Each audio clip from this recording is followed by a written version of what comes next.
Thank you all so much for having me here. Thank you to all of you who showed up today so we can talk about how to pitch like a shark. Before we get started, I do want to make sure that everybody can get into the chat, say hello, introduce yourself. Let me know who you are, where you're from, what you're working on, because that's going to help me to make sure that I use the best examples possible during the presentation if I kind of know where you're coming from. So get into the chat. Give me that information as we get started here, because I want to make this presentation as relevant and engaging to you as possible. I know some of you are dealing with kiddos. I know some of you are traveling, so maybe you can't always be in the chat. That's okay. But if you do have the ability to get in the chat, let us know who you are, where you're tuning in from, and a little bit about what you're working on so that we can make sure that we're giving you the best information possible today. So my goal for today is to talk about pitches, and we're going to talk about pitching from all different sides, right? There's lots of different pitches that you will do as an entrepreneur, as a business owner, as a startup, all of those things. There's lots of different varieties. So what I want to give you today are tips that are going to help you across the board to do all the different things that you're going to be asked to do at some point in time. And then I also want to answer any questions you have. So as Mary said, I've got my chat box open. I can see the questions as they come in. So if you have any questions during the presentation or just something you want to make sure I cover in the next 45 minutes, I want you to make sure to put that in the chat so that I can see it. I can make sure that we answer it. Now, one of the things that always happens as I do presentations is people start to notice that somewhere behind me, you probably see sharks. I think somebody counted once that there are 3 in my video screen at some point in time. So there's one on the wall, there's one up there in a picture, there's one on that caricature. Sharks are a big part of my life. And so while a lot of people think sharks and they think Shark Tank, a very famous show, for me, sharks is really all about the animal. I love great white sharks. I feel like sharks are my spirit animal. I have major stories around that. We won't get into all of that today. You don't need to know my whole life story. But what I want you to know is that the thing about sharks that comes up when we're talking about pitching your business, pitching your startup, looking for venture capital, you've got to have confidence. And that's why I love using the word shark, because nothing says confident, knows they own their ocean, predator than the word shark. And while I don't think you need to be aggressive, and I don't think you need to attack people with your presentations, it is important that you have confidence. So that's going to be a little bit of what we're talking about today, as well as just talking about how to lay out a pitch that actually sells and gets you to where you need to go. Hopefully you can see my slides, everything is working, and we're going to jump into this content. So first off, right, my contact information is on the screen. If I can ever help you in any of getting ready for your pitches, I oftentimes have people contact me and ask, can they practice their pitch on me before they go in front of a group? Happy to do that. One of the things that got me started in doing pitches and helping others with their pitch was when I got asked to pitch my own company and I had no clue what to do. I don't know if any of you have ever heard of 1 Million Cups. If you have, just put a 1 in the chat. But 1 Million Cups is a worldwide organization dedicated to letting entrepreneurs and startups pitch about their companies to groups of people. And so I have been a business owner for about a year. I didn't quite know exactly what I was doing with my life yet. I wasn't exactly sure where I was headed with my business, but a friend of mine was the community organizer for the local Fort Worth 1 Million Cups. She called me on a Tuesday night and she said, hey, I know that you're a great presenter. You're great on your feet. You can do improv. I need somebody to come and talk about their business tomorrow morning. Would you like to come and fill that slot? I knew nothing about what this was. I had never been to 1 Million Cups before. And I was like, well, like, what do I need to do? She goes, well, you just come and you just share about your business and then people give you feedback. Okay. I mean, that sounds pretty easy, right? And she goes, don't worry about it. It's the first week of January. Nobody gonna be here anyway. It's gonna be like 3 people. You'll be fine. So then I show up the next day. I put together a slide deck. I had 30 slides, by the way. I was talking about my business and I really didn't know what my business was doing. So it wasn't very focused. Had 30 slides. I show up. There are 45 people in this crowd, several angel investors. And then she tells me my actual pitch is 7 minutes. So I have 30 slides to get through in 7 minutes in front of a crowd that's much bigger than I expected. And I freaked out. So in that moment, I had to learn how to pitch. And in that moment, I had to become a shark. I had to gain some confidence and go forward with it because I had an opportunity. And that one pitch, while I didn't know what angel investing even was at that time, I had never pitched before. But that one pitch set me up with clients that I still have today, 7 years later. It also set me up with 2 advisors and mentors who helped me get to 6 figures and beyond. So a pitch is a very important skill. And that's why I now help other people perfect their pitches, because I know how important it can be. And since sharks are my spirit animal, I like to do it with that kind of attitude. So the first thing I want you to think about when you're thinking about pitching is you do have to be predator, not prey. Now, again, I don't mean this in aggressiveness, but I do mean you need to know that you're in charge. When you are pitching, you are the speaker. You are the person at the front of the room. You are the person with the information. And nobody in that audience knows your work, your business as well as you do. Too often what I see people do is they get up there and they start talking as if they're questioning their own ideas. They start asking a lot of questions in their pitch, which isn't really leading to them looking like they're in charge and they know what's happening. And nobody is going to believe in you if you don't believe in yourself. So you have to put on that idea that you know everything you need to know. You are in charge of this. You are the predator, not the prey. And so you have to be prepared. I don't know why that slide cut off, but we're going to go with it. You have to be prepared for every pitch that you do. One of the things you have to be able to include in every pitch is facts and data. You have to know the facts and the data behind your business, behind your idea, behind what's been done before you. You have to be an expert. One of the things that tends to happen is people go into a pitch saying, I'm going to be the expert. I'm going to show them I know everything. Or they go into the pitch saying, I'm going to show them that this is necessary. The truth is we need both.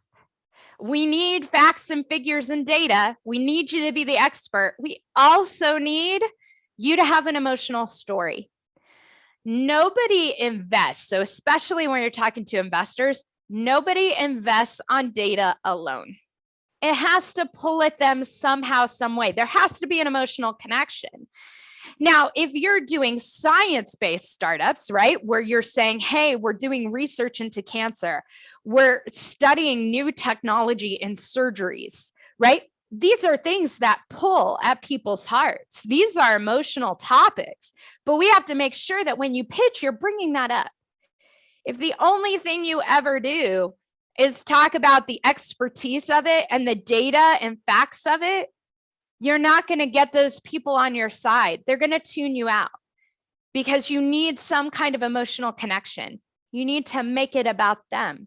You need to make it about how this work is worth the investment because of their family, because of their children after them, because of the world as a whole.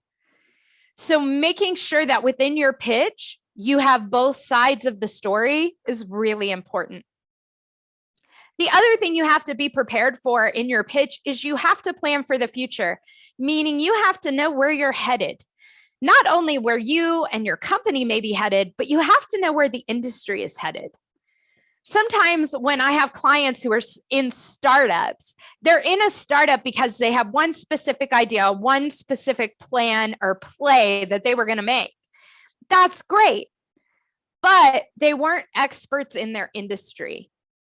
And too often what happens is if you don't learn everything you can and truly become an expert in that industry, then in one of your pitches, you're going to get a question from somebody in the audience who is an expert, and it's going to look like you don't know. So we want to make sure that we're prepared for that, which means we got to know what the future holds. There's a great TED Talk out there that's called the Importance of Leadership. And it's done by a wonderful lady named Rosalinda. And she talks about there being 4 questions that all leaders need to be able to answer. But the one that I think sticks out the most, especially when we're talking about entrepreneurship and startups, the one that sticks out the most is she says, leaders have to be able to see around corners. They have to be able to see what's coming because they know their industry so well. So if you're planning to pitch, are you prepared with that knowledge? Have you looked at the research? Have you looked at the data? Do you have a Google alert set to notify you when new articles and new papers are published? Because the more insight you have into your industry, the more you're going to be able to see around those corners and to bring that into your presentation. So if we're truly the predator, not the prey, then we have all the knowledge. We are prepared and we're able to be confident in our pitch because we know what it takes to sell, which is the emotional story. And we know what it takes to get people interested and invested in us, facts, figures, and knowledge of the future. So if you have all 3 of those in your pitch, you're going to be able to perform better. You're going to get better results out of your pitch because of that. So I can tell you that first pitch that I did, I was obviously not prepared. I had my 30 slides, but I didn't have an emotional story. I really just had facts, figures, and where I thought the industry was going. So I had 2 out of the 3. But if I had had an emotional story, if I had had a reason why that business mattered, I think I could have got investors that day. And I think that would have changed the trajectory of my business. So I want you to think about how do you make sure that every time you're getting the opportunity to pitch your business, which by the way, is not just some, absolute organized pitch competition or event. It can just be sitting across the table from somebody having coffee and letting them know what you're working on. Anytime you open your mouth to talk about your work, do you have all 3 of these areas covered? Do you have the facts and the data? Do you have the emotional story? And do you have the plan for the future? If you do, you're going to be a lot more successful. So the second thing that I learned from sharks that I really want you to take into talking about your business is you have to own your ocean. Now, what does owning your ocean mean? Well, one of the things that I noticed several years ago, I had the amazing opportunity to go cage dive with great white sharks. It was amazing. Off the coast of Mexico. If you ever want a life-changing event, it was life-changing. One of the things that I thought was so interesting, right, about being down there in the water, watching all these sharks swim around us, is that they paid us no attention. We did not exist to them. We were not food. We were not prey. We were nothing. They truly own their ocean. They know they're the predator. They know that this is their space and they don't let anybody take it from them, right? Like there were times they bumped the cage, not because they were mad at us, but because we were in the way of them getting to their food and nobody gets in their way. How are you owning your ocean when you talk about your business? How are you making sure that you show up with that confidence? That you look like you know exactly what you're talking about and that you are a good investment. No matter who you're talking to, whether you're talking to an actual investor who's going to give you capital, whether you're talking to a board of directors to get a position, whether you're talking to a client who's going to pay you money for your service, if you are not confident in your pitch, it's going to be obvious. So how are you owning your ocean? Some of the things that we need to have control of to be more confident. Number one, body language. One of the big things that I had to work on when I first started talking about my business was making sure I look people in the eye. Even in a virtual environment, one of the key differences between people who look confident and people who do not are people who look in the camera. When you're on Zoom talking to somebody about your business, are you looking at the screen or are you looking at the camera? That shows confidence in our body language. So how are we making sure that we are showing up as confident as possible? When you stand to talk about your business, are you standing with your weight on both feet, right? Kind of being able to plant yourself. Or are you kind of on one foot and the other foot's kind of moving around and you look a little wavy, right? That's not the kind of ocean we want. We want you to be solid and steadfast when you present about your business. Maybe if you're sitting down talking to somebody about your business, are you using your hands? Are you using gestures? Do you seem excited about what you're saying? Because if you're not excited about your business, ain't nobody else going to be excited. You have to show up for you, then they'll show up for you. What are your facial expressions saying? One of the biggest things you can do to show more confidence is to simply lift your chin a little higher than normal. Not like to be super snooty, but just enough that there's distance between your chin and your chest. When we start looking like a turtle, we're not as confident looking. We have to stretch ourselves, make ourselves taller. And that's going to give the idea that we're more confident. Are you smiling when you talk about your business? Are you looking ahead or are you looking down? Are you fidgeting with your hands or not? Right? How is your vocal tone? Are you clear? Are you confident or do you mumble and you're really soft? And right? Do you use a lot of filler words? Or do you know your sentences and you say them clearly and assertively? And then pause and take a breath. Did you know that filler words, the ums, the so's, the likes, the reason they come into your speech is because your brain hasn't caught up with your mouth? And the best thing you can do is just pause and breathe. When you pause and take a breath, you give your brain a chance to catch up to your mouth, and then you can continue to speak. It makes people feel like you're confident and you know exactly what you're talking about. So in the chat, I see a question from Mary. Is there a danger of overdoing it, overselling it with gestures, facial expressions? How do you maintain sincerity? Yeah, that's a great question, Mary. You can totally overdo it. For me, overdoing it means if you're forcing yourself to do something you wouldn't normally do. As you can probably tell, I talk with my hands all the time. That is not me doing it just for you. This is just how I talk. If my husband and I were sitting across a dinner table having a conversation, I would be doing the exact same thing. That's why it's sincere, is because it's just who I am. So if who you are is a person who sits like this, sit like this. Be okay with that. Own that.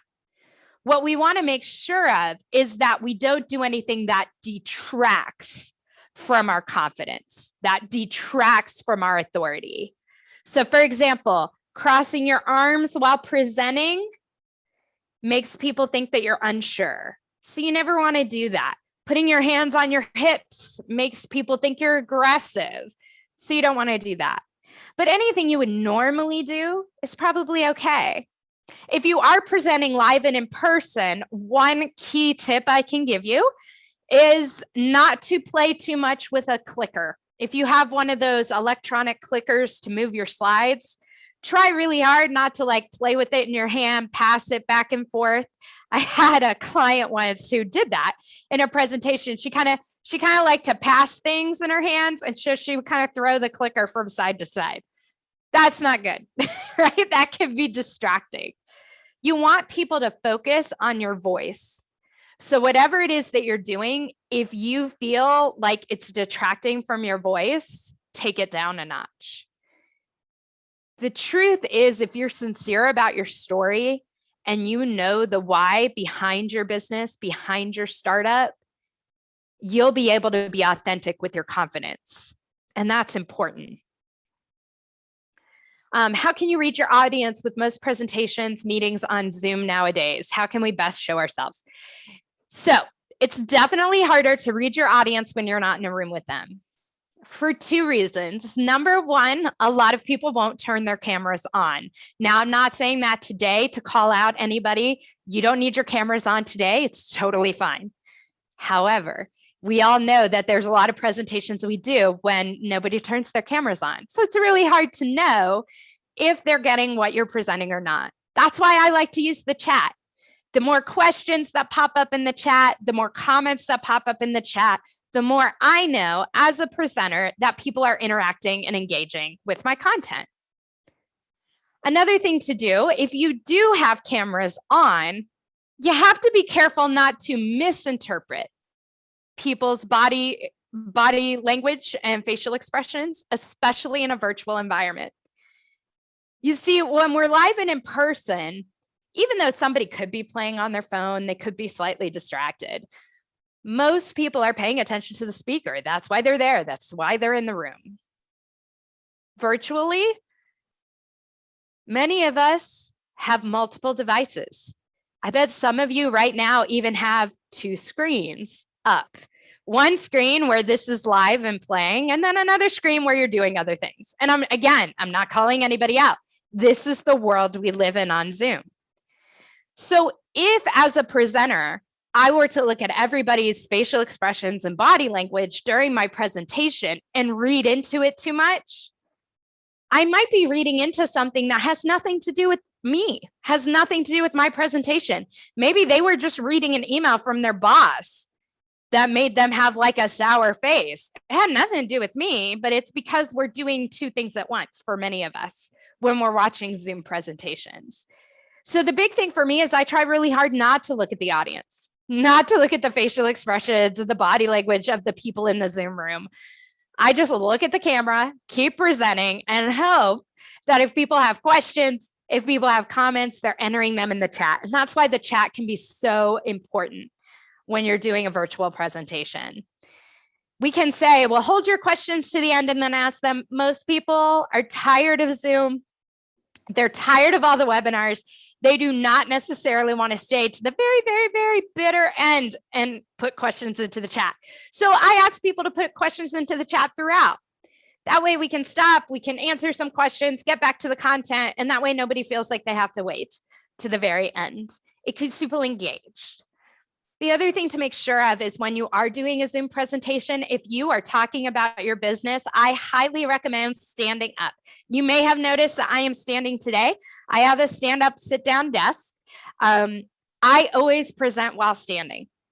The reason is because it allows me to show my energy a lot more. Also, if you're seated in a chair, especially a chair that kind of, the office chair that kind of twirls, most of us will start twirling by accident.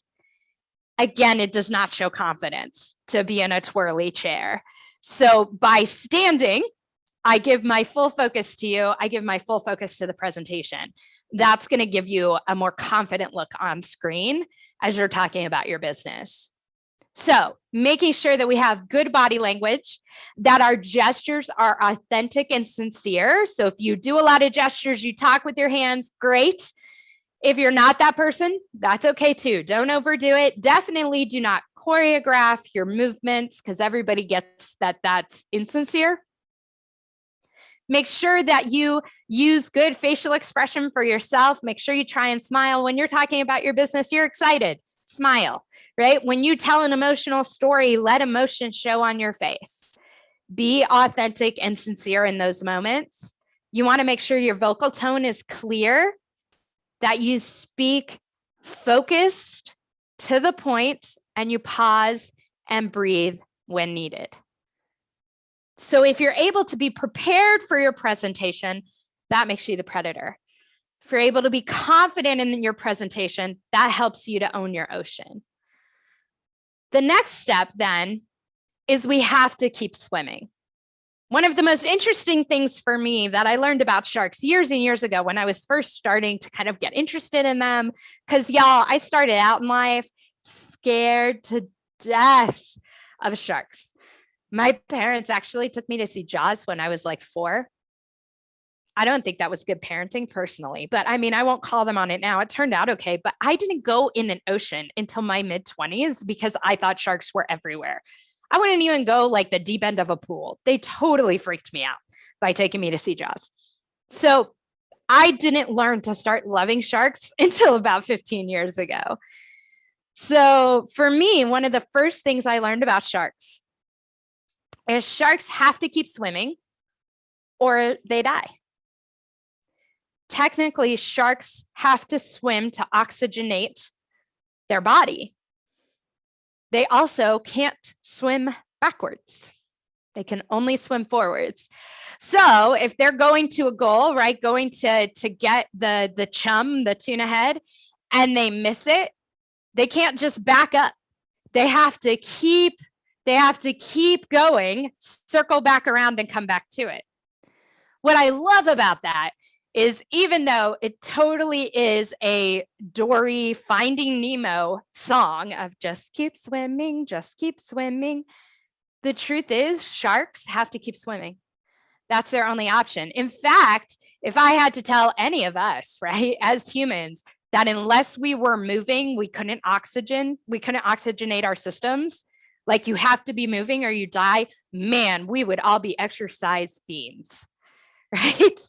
So I want you to just keep swimming. One of the biggest mistakes I see presenters make when they're pitching about their business is they get stuck, they get lost, they get tripped up, and then they go, oh, wait a second, let me come back. Like they try and backwards, they try and back up from where they were. You can't go backwards. You don't swim backwards. You can only go forward. So you have to keep swimming. It's okay if you mess up, you keep moving forward. Don't try and backtrack it. Just say something like another way to think about it, or say something to the effect of one of the things I think we have to remember, and then go to your point. You do not have to back up because that just makes you look less confident. The truth is, this is your idea. This is your business, your idea, your startup. I think we had somebody in the chat up here put it in. James, right? ER doctor in Austin, launching his minimum viable product this July, service app to help physicians, right? So this is James' idea. James knows his idea better than anybody else. He also knows his numbers better than anybody else, which means he can keep a laser focus on what he needs the people listening to the presentation to get out of it. He knows it the best. As long as he keeps swimming forward, he can communicate that idea. I think we spend a lot of time worrying about, well, what if I say the wrong thing? What if I do the wrong thing? The truth is, the only person who's going to know it was wrong is you. This is your thing. Nobody knows it as well as you do. So just keep moving forward. Nobody's going to know it was wrong, right? I recently got asked to do a TEDx-like talk. It was a 5-minute motivational speech. And I would encourage you, if you go to my website, you can watch it. And I want you to see if you can figure out where I messed up. I have practiced this thing forwards, backwards so much because it was 5 minutes. And I had key points I wanted to make, stories I had to tell. There were no slides, no note cards. You just had to go. And as many of you can probably tell, I have no problem talking. So keeping it to 5 minutes is hard. So I had practiced it. I had practiced it so much. And I even practiced it the day of, like we got there and I got to do a dress rehearsal, right?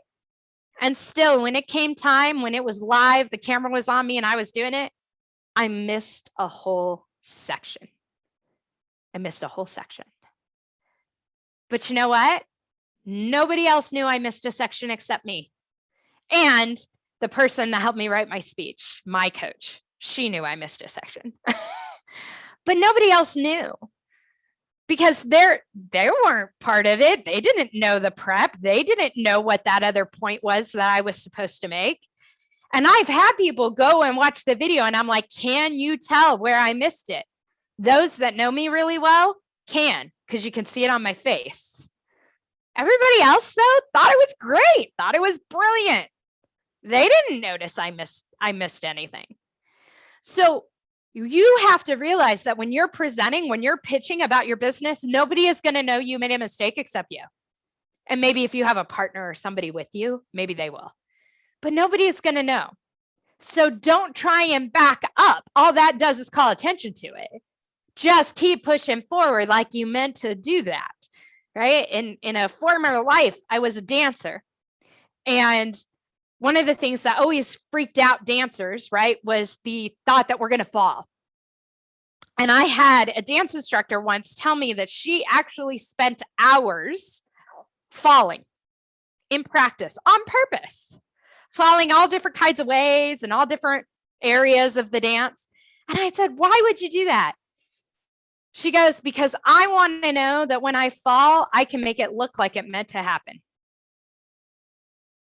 That's just it, right? If you know your presentation backwards and forwards, you know your business more than anybody else in the room. If you fall, if you stumble, don't call attention to it. Keep moving forward like you meant to have that happen. And it will serve you well. Jim put in the chat, we also have to remember we know more about what we are sharing than those in the audience.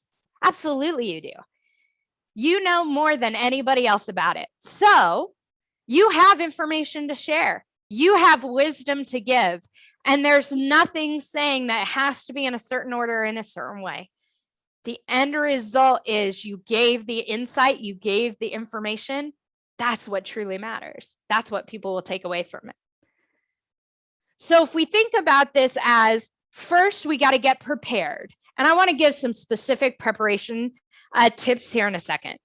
So first, we got to get prepared for our presentation, right? Get prepared for our pitch. Then we got to show up with confidence. We got to show up with looking like we believe in ourselves. Lastly, we have to make sure we believe in ourselves, meaning we know that we can just keep swimming and just keep moving forward. One of the biggest things that I think we have to remember goes to exactly what Jim is saying. Nobody is going to know as much as you do. So you never have to worry about what if they, know more than I do. They won't. They will not know more than you do about what you're talking about. Now, can they think you could have gone a different direction? Absolutely. Could they think that they have a different idea or a different way? Sure. That's what makes this world wonderful, is we can have different ideas, different ways. We can both try them. We can both be successful. So they're never going to know more than you, and they can never knock you out of that. You are the predator. You own your ocean. You just have to keep swimming. Now, I want to, in the last few minutes that we have in, please, any questions you have, any specific examples you want me to cover or give you tips on, put them in the chat. Happy to do that. But before we wrap up, I want to get some specific thoughts to preparation. So the big thing with preparation is making sure that we first know all of the things about the presentation. So going back to my original story of presenting at 1 million cups, if I had asked, how long is the presentation? If I had asked, how many slides should I prepare? If I had asked, what kind of questions do audience members usually ask? I would have showed up a lot more prepared for that session. Are you asking enough questions about what to expect when you are presenting? Now, maybe this is just you're going to a coffee meeting, talking to somebody about the business. Then there may not be any expectations there.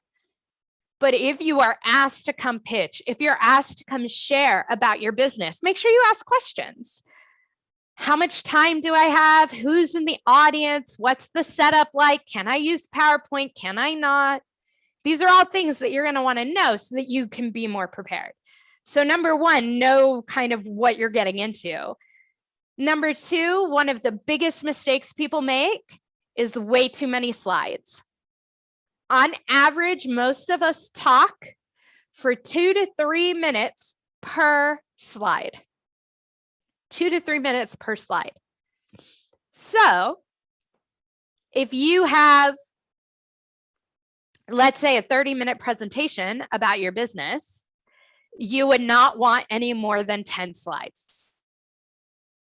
If you have a 7-minute presentation about your business, you probably want 3 slides. So sometimes in preparing for a pitch, we over deliver in that we give way too much information on our slides. We give so much backstory and so much history that they miss the point. What most people are looking for when you're pitching their business, they want you to have known the history. They want you to have done your research. They don't need to know it all. What they want to know is that you did the research and you know this is the forward direction. That's it. So I have gone to presentations where I will see people pitch about their business and they spend the first 10 minutes of their presentation telling us all about the history of that industry. That's not important to us. That's not why we invest. You just need to show you know the history, but you don't need to give us the history. One slide is enough. What we want to know is where's it going and why are you the best person to get us there? And the last thing about preparing your pitch, right? So you want to be able to know what you're getting into. You want to make sure that you have the slides that you need to have, if you're allowed to have slides. The last thing I want you to know in terms of preparation, understand what you want the outcome to be. Do you want people to invest in your business? Is that what you're trying to get people to walk away with? The thought that, oh, I want to invest in this? Are you trying to get clients out of your business? So, oh, I want people to sign up for my program from this. So I want to make sure that's the outcome. Or are you just sharing knowledge, sharing insight, sharing an update? It doesn't matter what we say. It only matters what they hear. I'm going to say that again, just to make sure everybody heard it. It doesn't matter what you say. It only matters what they hear. What I mean by that is what they take away from the presentation is what they remember. It's the most important part. You can say all the things, but if they walk away going, oh, that was nice, and that's their takeaway, that's all they heard. So what we have to do as presenters, as business owners, as salespeople, we have to make sure that we're thinking about what do we want them to hear from this presentation? What do we want them to take away from learning about our business? And if we prepare with that end goal in mind, we'll do a lot better job. Too often we're just sharing because we love to share, right? It's our business, our baby. We love to share about it, but that's not really what their takeaway is. So think about your outcomes. Think about what you want them to get out of this presentation, out of hearing about your business. And then develop a presentation that goes for that. Develop a pitch that goes for that. Now, there's a lot of different styles of pitches, and there's definitely tips for each and every style. But that end goal, that walk away moment for whoever's in the room, whoever's listening, that matters more than anything else. One of the things that I think is interesting is if you watch the show Shark Tank, which I do every now and then. I'm not addicted to it, but I do like to watch it. If you watch the show Shark Tank, I can usually decide within the first 2 minutes if they're going to get a deal.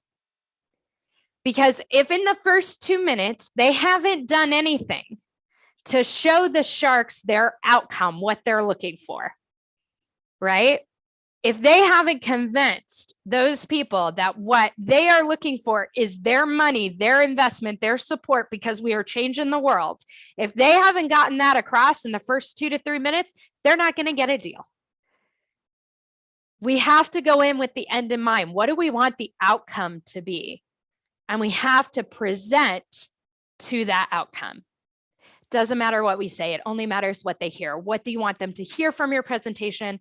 Make that your focus.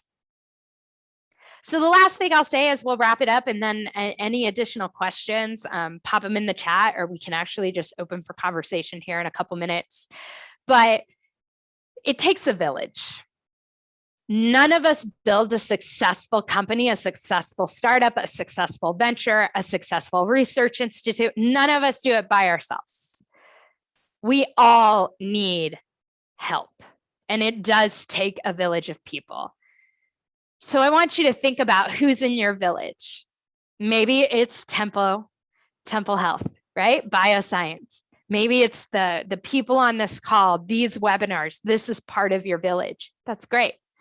Maybe you have a coach, right? Somebody to help you start, launch, develop, market, all of those things. That's great. Maybe it's a mentor. Maybe it's your family.